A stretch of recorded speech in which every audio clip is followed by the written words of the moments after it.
This is Pioneer MR-5000PL, a semi-automatic turntable. Drive method is a belt drive. Very good condition. Speed selector, 33, 45.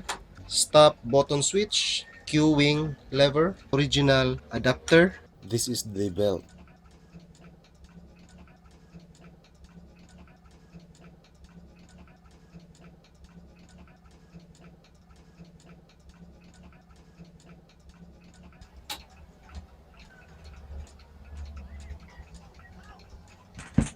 And here it is, my Pioneer MR-5000PL turntable.